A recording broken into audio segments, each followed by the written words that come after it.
Olá, meus queridos alunos do 8º ano, tudo bem com vocês? Hoje nós daremos início à nossa terceira videoaula e o assunto de hoje é Revolução Francesa. Então, vamos lá!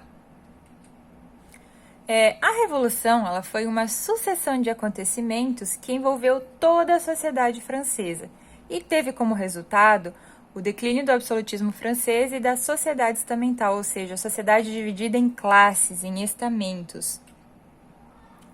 Ela ocorre no dia, ela tem início, a Revolução, no dia 17 de junho de 1789 e foi um movimento impulsionado pela burguesia e que também contou com uma importante participação tanto dos camponeses quanto das massas urbanas.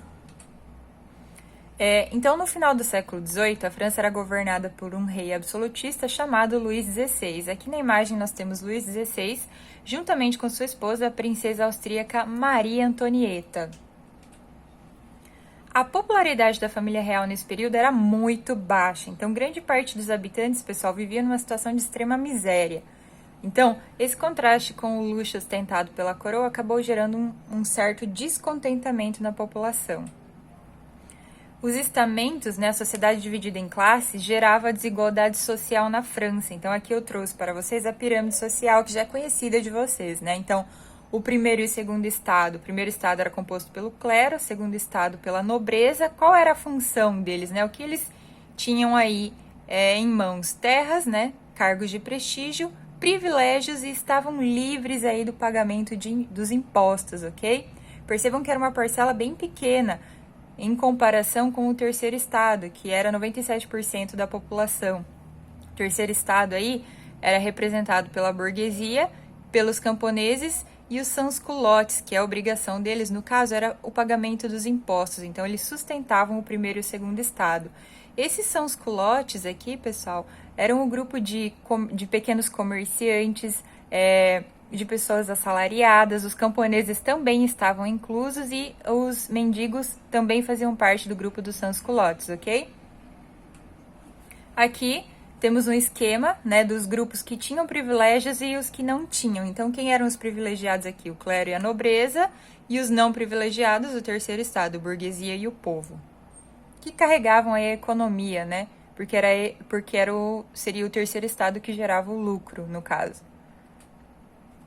Então, no final do século XVIII, a França era um país agrário, com a produção estruturada no modelo feudal, ou seja, essas duas figuras aqui representam um modelo da economia da época, ou seja, girava tudo em torno da agricultura, ok? Para a burguesia e parte da nobreza, era preciso acabar com o poder absoluto do rei Luís XVI, cujo reinado teria arruinado aí a economia francesa. Causas e objetivos aí da Revolução. A burguesia francesa ela tinha como objetivo destruir as barreiras que restringiam a liberdade de comércio entre outros países. Então, era preciso implantar o liberalismo econômico e a burguesia também exigia a garantia de seus direitos políticos. O iluminismo ele surge na França, ele se propaga entre os burgueses e o iluminismo foi responsável, pessoal, por propulsionar o início da Revolução Francesa.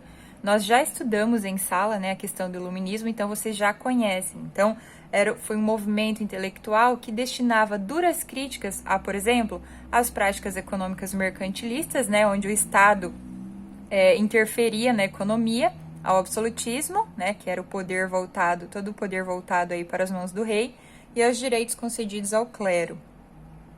Eu trouxe aqui para vocês um esquema do liberalismo econômico, que era a ideia defendida pelo economista Adam Smith, que vocês também já estudaram. Então, qual é a característica aí?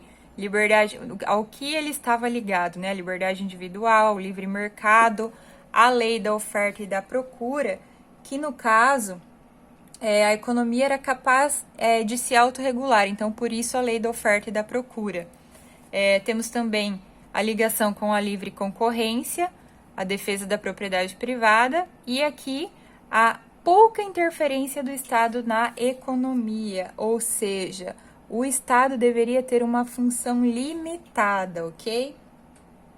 Aqui, a partir de agora, eu selecionei para vocês alguns pensadores iluministas, ok?